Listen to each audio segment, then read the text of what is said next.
Hello everyone. If you like what I'm doing here, please consider subscribing, liking, and commenting.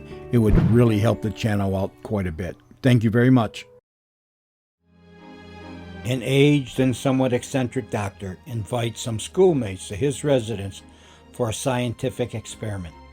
His experiment involves offering them all the magical waters from the fabled fountain of youth and examine if they will make the same mistakes as he did when he regained his youth.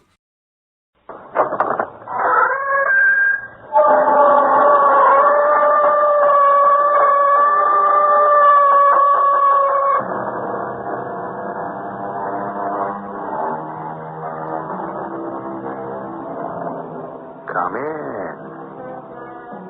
Welcome. I'm E.G. Marshall. A person is always startled when he hears himself seriously called old for the first time, said Oliver Wendell Holmes. Startled, and perhaps more than just a trifle disconcerted. But as with so many things, age is something most of us eventually get used to. So used to, in fact, that in some cases, we seem to become unrecognizable from the persons we were in our youth. But are we? Our mystery drama, Dr. Heideggers' Experiment, is based on a story by Nathaniel Hawthorne. It was adapted especially for Radio Mystery Theater by Percy Granger and stars Gordon Heath and Robert Dryden. It is sponsored in part by Contact, the 12-hour cold capsule, and Buick Motor Division. I'll be back shortly with Act One.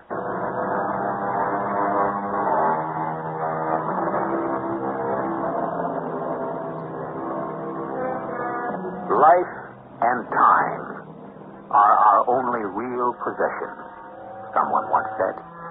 And it would seem to follow that no one who is alive can be said to be totally indigent. Yet, don't we all know people who have given up on life, who have allowed the burden of failure and disappointment to reduce them to mere ciphers, content only to wait out their time? There is perhaps only one thing which could bring back such a person within the pale of the living. We're in a small New England village. The time is the last century. An eccentric older man, Dr. Heidegger, is about to pay the last of 4 visits to ancient friends of his on a very singular mission. Yes, Charles Medbone? Yes, who's that? Oh, Dr. Heidegger. What do you want? I didn't send for you. I've come of my own accord. Why? You performed some of your sorcery and seen me marked for illness in the curling smoke of a candle. I was hoping I might have a word with you. Oh, it's a social visit then? No, not entirely. Though I'm always delighted to see my oldest friends. Well, come in, come in. Thank you. And how are you getting on, Charles? I'm, as you see me, Doctor, not so very far from the grave. I shall be glad to be delivered of this life. It was your own frantic speculations which reduced you from the successful merchant you were to your present condition. I do not need to be reminded of my follies. What have you been? You still potter about in that medieval alchemist chamber of yours? If you are referring to my study, yes. You've quite a sinister reputation among the younger people in town. I know. What is it you've come for? I wish to invite you to my house tomorrow. For dinner? No, it's on a matter in which I would be most grateful for your assistance. Oh. Well, for what? Oh, just one of those little experiments with which I amuse myself in my study. What kind of experiment? I'd prefer not to say until we are all gathered. All? Who else is coming? 3 people, all of whom are known to you. Colonel Killigrew and the Zeke Gascoigne. And the third, the widow Wycherley. Clara? She'll be there? Yes. The 3 of you were early loves of hers, I believe. I'm sure I don't remember. Well, I've asked them for 4 o'clock. May I count on you as well? But Of what use can people our age be in one of your experiments? You'll understand tomorrow.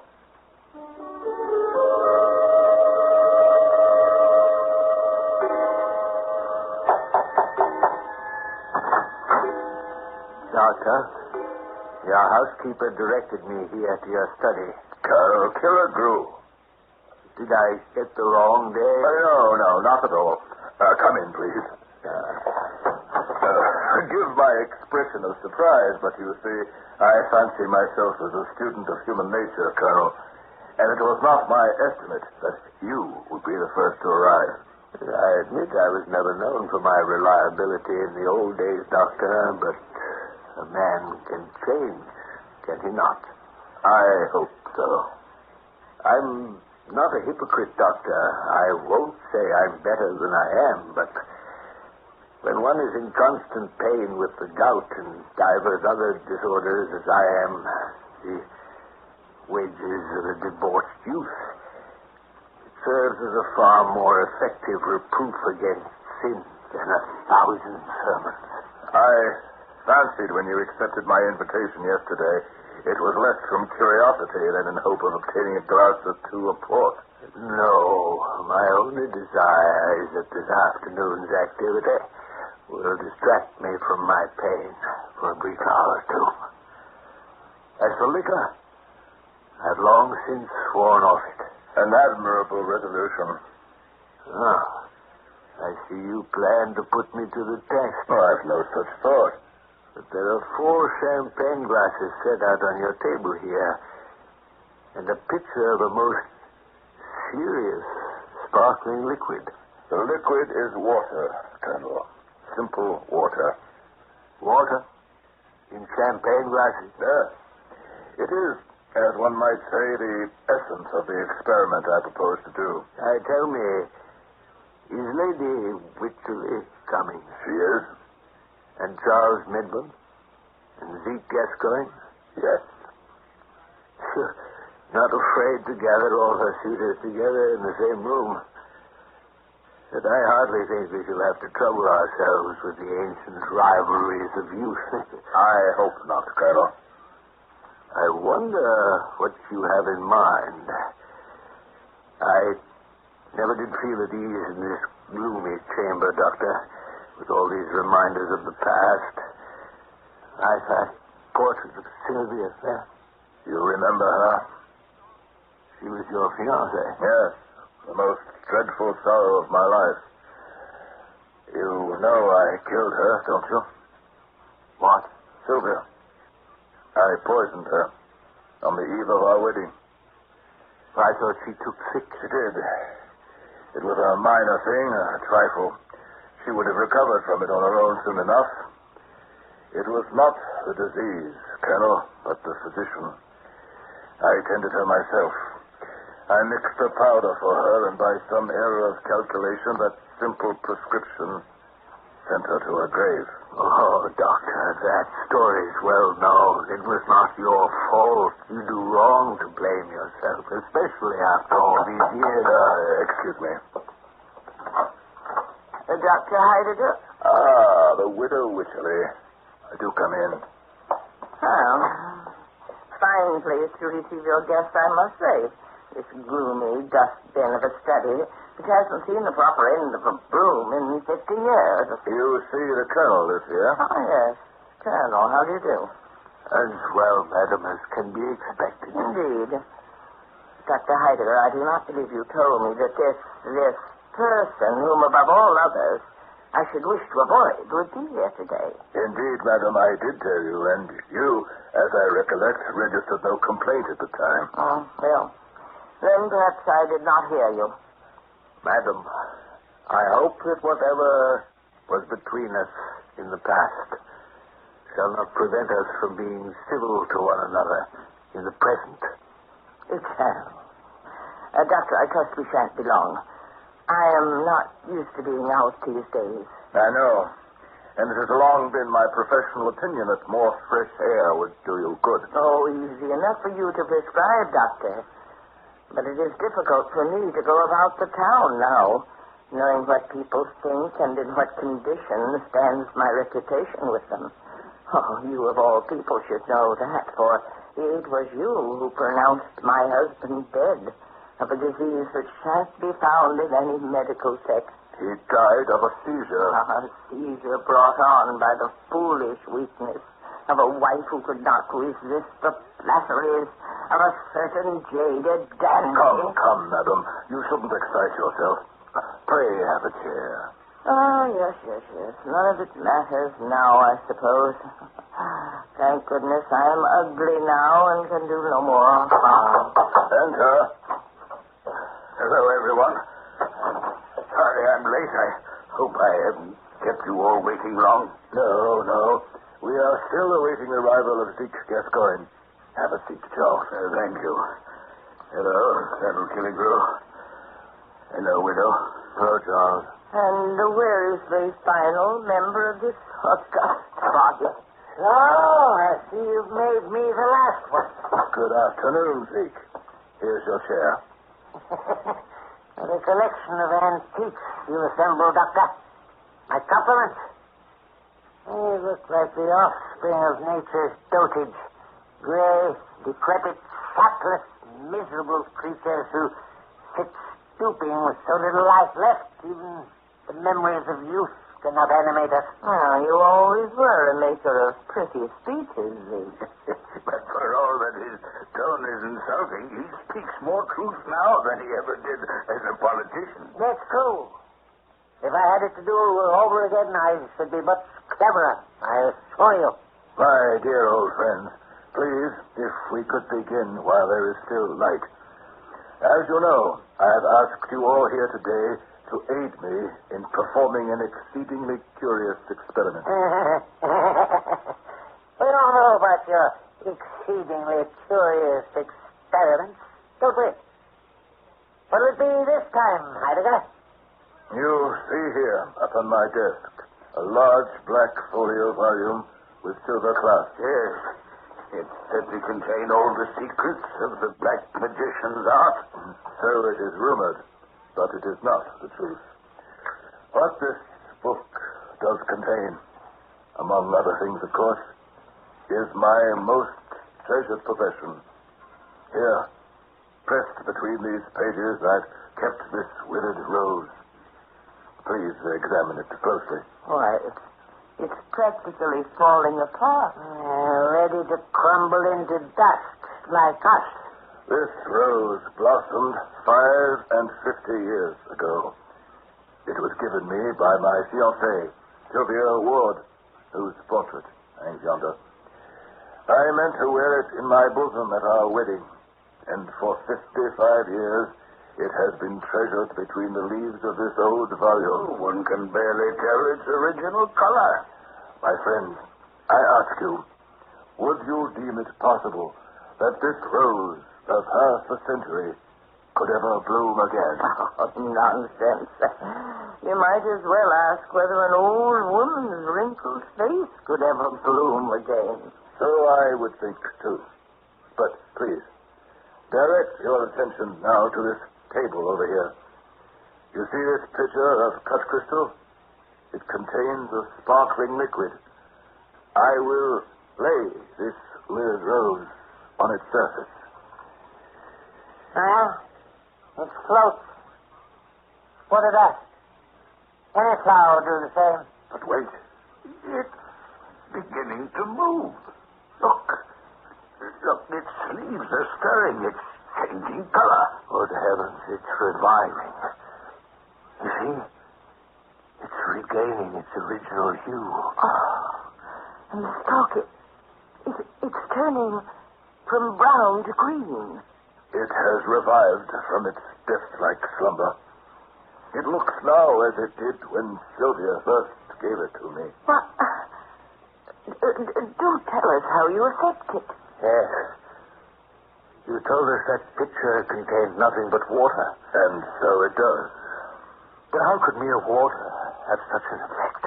Have you ever heard of the Fountain of Youth? What? Which Ponce de Leon, the Spanish explorer, went in search of 2 or 3 centuries ago. Oh, that's a myth. Like El Dorado, the city of gold. Perhaps. But you see before you the results of that myth.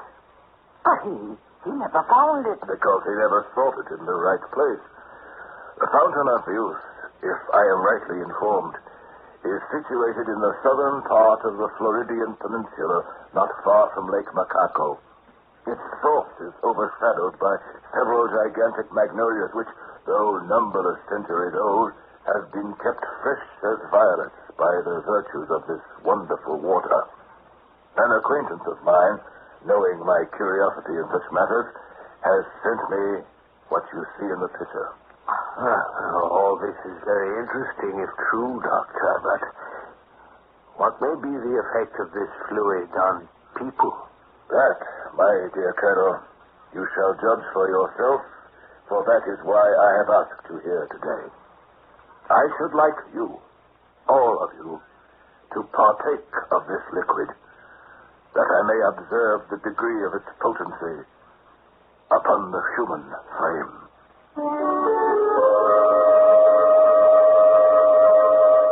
Life is full of temptation. When we're young, we're tempted to leave it up to time to correct our mistakes. And when we're old, the temptation is to lapse to that bittersweet attitude of remorse. If only we could go back. Well, if the restoration of Dr. Heidegger's rose wasn't just the conjurer's trick, perhaps this is precisely what we shall see when I return shortly with Act 2.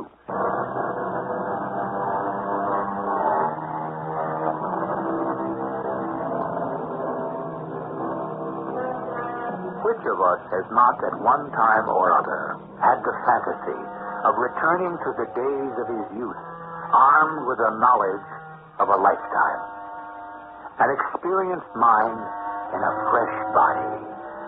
Would this not be the most potent of combinations? You asked us here to drink that water? My friends, you are welcome to as much of this admirable fluid as may restore to you the bloom of youth. But how can we be certain it isn't poisonous? Could anything poisonous have had such a rejuvenating effect on my dear Sylvia's rose? Water from the fountain of youth. I don't believe it. Well, there's only one way to find out, isn't there? Colonel, may I take it then that you consent to this experiment? It's probably hokum, Doctor, but I'm game. I've certainly got nothing to lose. And perhaps a great deal to gain. Doctor. Yes, madam. I see only 4 glasses on the table, but there are 5 of us in this room. True. With your permission, I will merely watch the progress of the experiment. I have chosen you four because I have at one time or other heard each of you profess regret over the follies and passions of your youth. Well, if the Colonel is willing to drink it, so am I. Just remember, the doctor's not infallible. The others have all consented, Zeke.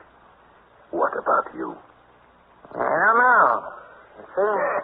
You never did know, Zeke. Pour 4 glasses, Doctor. I'm not the ignorant fool I used to be. Excellent. At last, the experiment can begin. Mrs. Wycherley? It does have a nice sparkle to it. Colonel? I just hope it's not intoxicating. Charles? Not too much, Doctor. Moderation is a virtue. And Zeke? I'm just glad there's no one else here to see us 4 old people making such fools of ourselves. I beseech you, stay a moment before you drink. A word of caution. If this liquid should prove to have the properties which I infer of it from its effect on this rose, I think it would be well that with the experience of a lifetime to direct you, you should draw up a few general rules for your guidance in passing a second time through the perils of youth. Guidelines? What do you mean? Think what a sin it would be if, with your peculiar advantages, you should not become patterns of virtue and wisdom to all young people of the age. believe we're all aware of the mistakes we made, Doctor. You don't need to remind us of them. We've repented long since. We'd be fools to ever go so astray again. Well, drink, then, my respectable old friends. I rejoice that I have so well selected the subjects of my experiment to our health. And to our happiness. Yeah. And how do you feel? Well, it was rather bracing. Not unlike a glass of mineral water.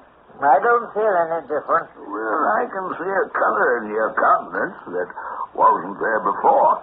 It's your imagination. No, unless I am very much mistaken, you all look somewhat refreshed.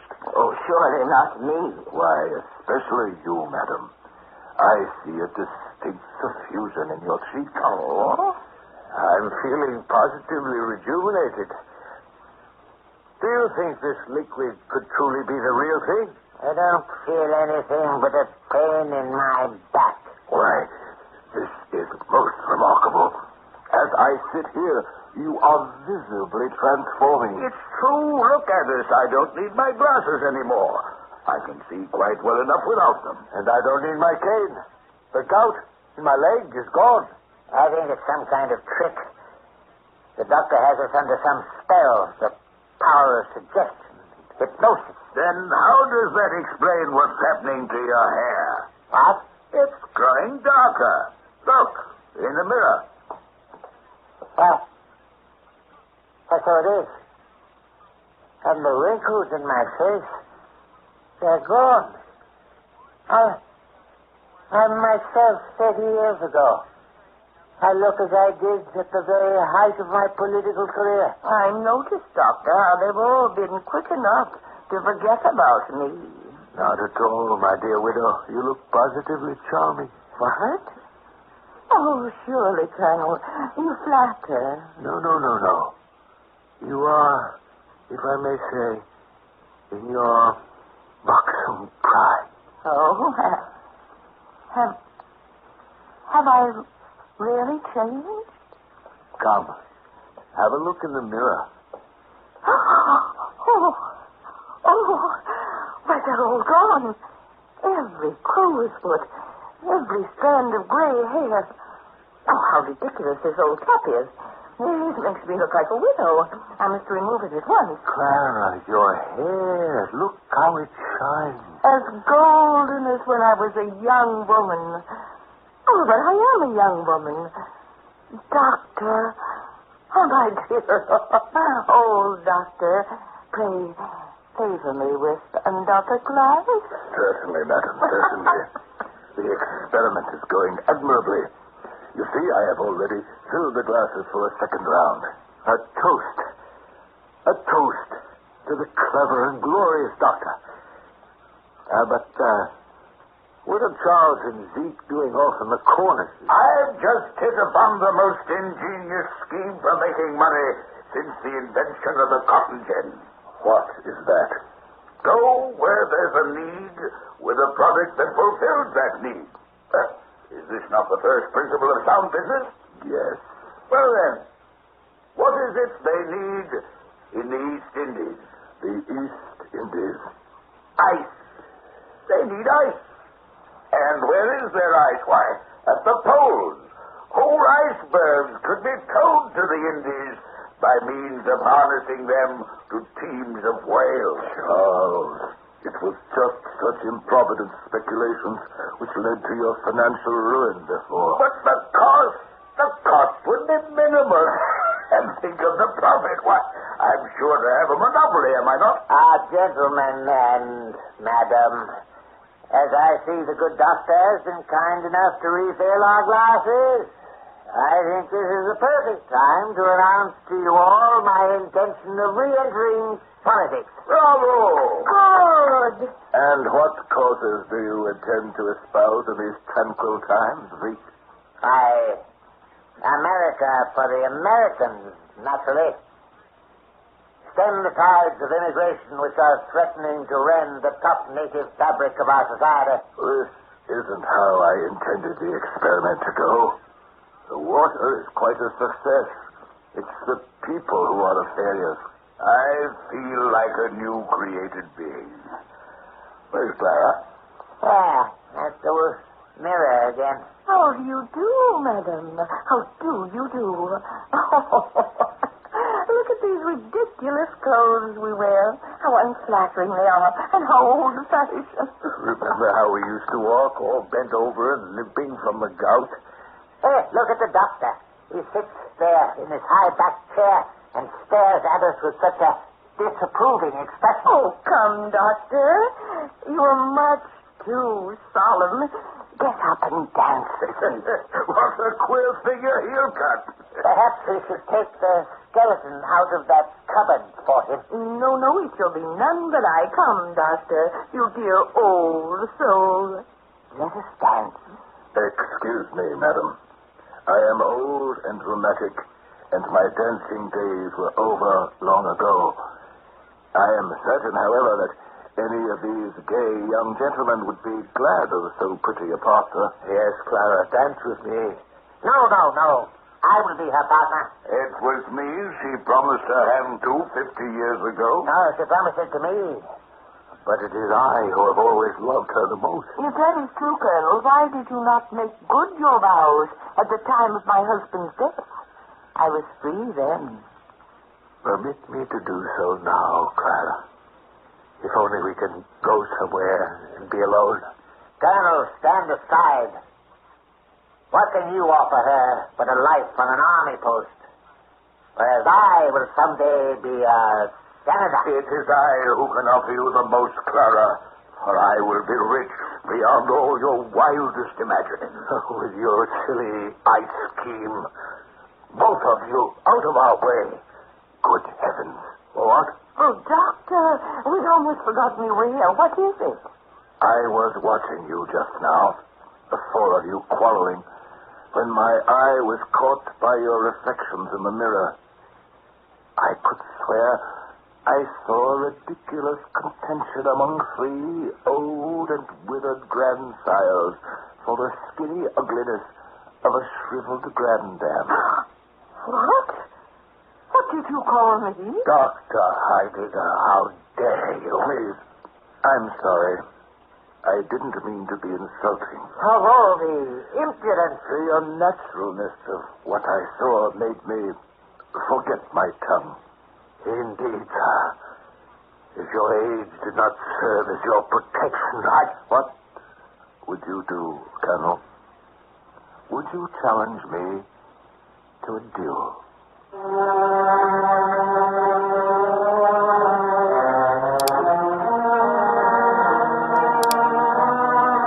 Three men contending for the hand of a beautiful woman. It's a timeless thing, so to speak. And that is precisely the problem in our story. Time. Are we in the past or the present? Or both? Perhaps what the doctor sees before him is reality, and what he saw in the mirror was truth. However we try to define the situation, one conclusion is inescapable. Dr. Heidegger's experiment is not going the way he expected it to. I shall return in a moment with Act 3.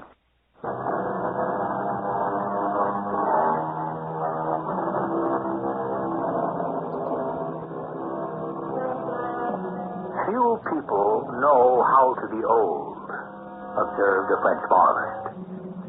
Unfortunately, his observation might be extended, for, at least in the story to which we're about to return, it would seem that few people know how to be young, either. You would challenge me to a duel, Colonel Killigrew? No, of course not, Doctor. Forgive me, please. I will. And in turn, I ask pardon of Mrs. Wycherley for my ill-chosen words. We were having such a good time, and you quite spoiled it, Doctor. A good time? Why, it seemed to me that in another minute you all should have come to blows. Nonsense. Of course not. Never mind. You may atone, Doctor, by pouring us another round of that miraculous libation. Madam, you've had more than enough already. Any more, and you would regress to infancy. If the lady wants more, why can't she have it? Yes, you really are becoming an impossible old man, Doctor. Now, look, you two, the doctor's right. If we drink any more of that water, we shall pass beyond our prime. Colonel, this isn't any of your business. Your arrogance is becoming extremely irritating. You're acting like a spoiled child. I am not. You are so. Oh, please, gentlemen, you mustn't come to blows for my sake. What? Yes, the water. Colonel, you'd better stand aside from that table. Oh, is that a threat, Charlie? Coming from a rump like you, I consider such presumption merely insulting. I've had enough of your sneering insolence. Oh, be careful. I take it that pathetic blow means you challenge me to a duel. Well, yes, I do. You know that according to the rules which govern such matters, it is I, as the challenged, who have the choice of weapons. Gentlemen, dueling has been outlawed these 40 years past. Pray come to your senses. Do you mean to blow each other's heads off? I'm young and strong enough to take care of myself. I question that. My choice is the pistol. As you may recall, Charlie, I am a crack shot. You're going to fight a duel over me? What? Oh, yes. Of course it's over you, Clara. Yes, I'd gladly risk my life for you as proof of my devotion. What have I done? My friends, please, don't you see this kind of behavior is 40 years out of date? Yes, I know, Doctor, but what can I do? Poor Zeke, do you feel left out? I would do anything for you, Clara. Anything. Well, then, perhaps you'll be so kind as to walk me home. It would make me the happiest man in this room. Clara, you can hardly expect to arrive safely at your door on the arm of this dishonest politician. Dishonest? Think of your reputation. This man's habit for graft and scandal is known everywhere. And what are you? Nothing but a cashiered libertine. If you allow this man to take your hand, Clara, you better count your fingers afterward to make sure he hasn't stolen one. Listen, Colonel, if that's what you really are... What do you mean? A person your age couldn't be more than a lieutenant. And a second lieutenant at that. Sir, I will defend my rank to the death. Very well. It is you who have challenged me, Colonel. You've been a thorn in my side long enough. And just as you have struck me, so I will strike you. My choice of weapons is the sword. But people don't even have swords anymore. This is madness. No, Doctor. I have a brace of old cavalry swords at home which should serve us admirably. If you will accompany me, gentlemen, I shall dispose of you one at a time. But what about me? Oh, before I go to the field of honor in your cause, Clara, I should deem it a privilege to walk you home. Thank you, Charles. She's already promised that privilege to me. No. It was my offer she first accepted. Take your hand from her waist. Here comes! Behold! Gentlemen! Come, madam. I really must protest against this fire. Me? Be careful of that table. You'll knock over the pitcher. My... Spilled the water. My Sylvia's rose. Don't touch it. Thank goodness it's all right. The water is flowing all over the floor. Your conduct is disgraceful. Have the lessons of your own past lives been so lost on you that you would now go for each other's throats a second time? Words have been said that cannot be taken back. This time nothing is going to stop us from settling accounts. And once the accounts are settled, What then? Will you, Zeke, go on to promote the political corruption that led to your ultimate infamy and obscurity? And you, Charles Medbourne, You will invest in foolish, greedy schemes like floating ice to the equator until your funds are as exhausted as your dreams, and you dwindle once again into a beggar. And, Colonel, have you so quickly forgotten the pains you suffered? Do you not see that this is precisely the kind of behavior which was the source of so much unhappiness in your first lifetime? My honor. It was their fault. I didn't start nothing with you. I appeal to you as the reason for all this contention to help me promote some common sense in this room. Well, perhaps, Doctor, it would be best if you saw me home. An admirable solution, madam. And one in which no one has to feel he has lost faith. You're right, Doctor. We behaved badly. We seem to have no more control over our passions now than we did before. See how the sun is going down. Dusk is settling over the room. The shadows are growing longer. I don't think I want to be young anymore. Neither do I. Doctor, you've condemned us to lead our lives a second time.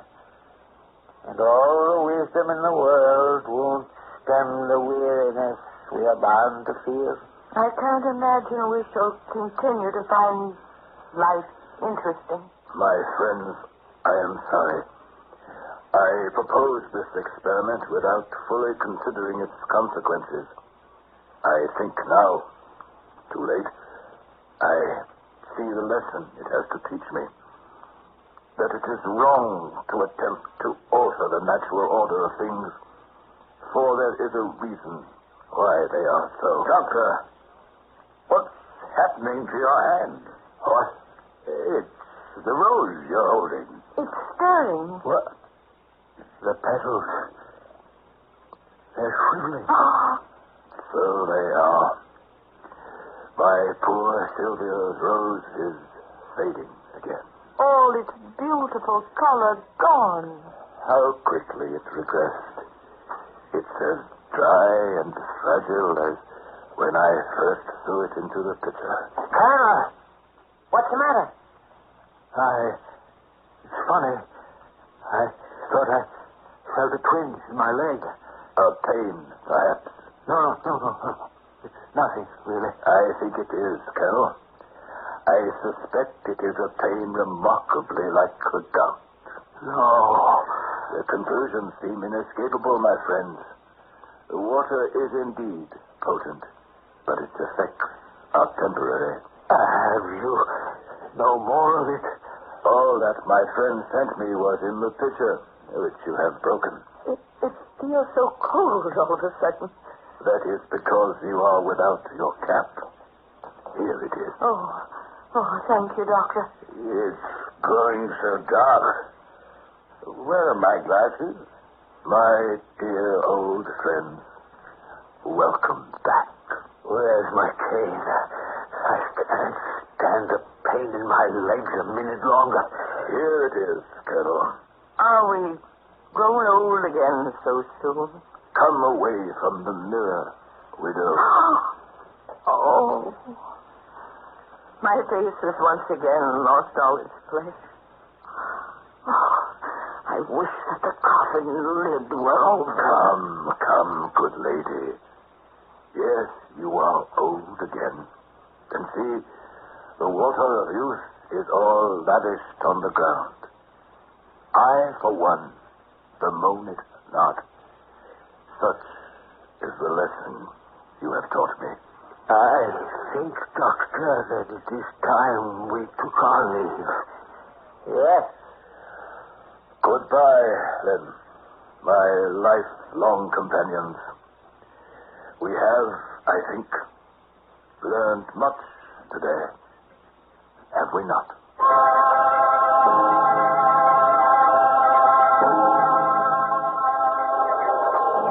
The middle of summer. It feels as cold to me as the last day of November. Would you like me to see you home, widow? No, I can make my own way. As you wish. But, as we all live in the same direction, why don't we walk together a ways? I have a matter I wish to discuss with you. Does it have anything to do with Dr. Heidegger's experiment? It does. The doctor was certainly censorious, wasn't he? Indeed. Still, I think the lesson is well taken. You, John. You relish the prospect of returning to that miserable hovel of a room you live in? I see no alternative. No alternative? Do none of you remember what the doctor said? These were his exact words. The Fountain of Youth, if I'm rightly informed, is situated in the southern part of the Floridian Peninsula, not far from Lake Macaco. Zeke, are you proposing that we travel to Florida? We know the general vicinity. But think about the events of the past hour. We came to blows. Who knows where it might have led if the effects of the water had not worn off? So, shall we return, each of us, to his solitary torment? Or shall we make a pilgrimage to find this miraculous fountain?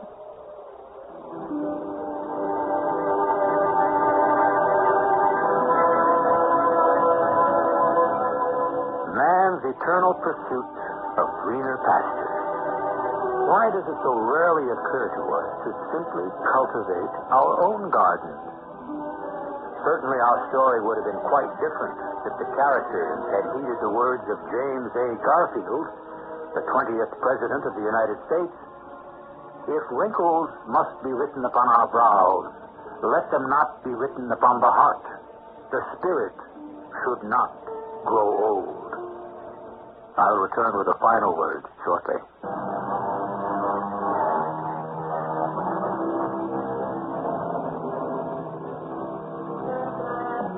Nathaniel Hawthorne, upon whose story our drama was based, is credited by some with having established the short story as an art form.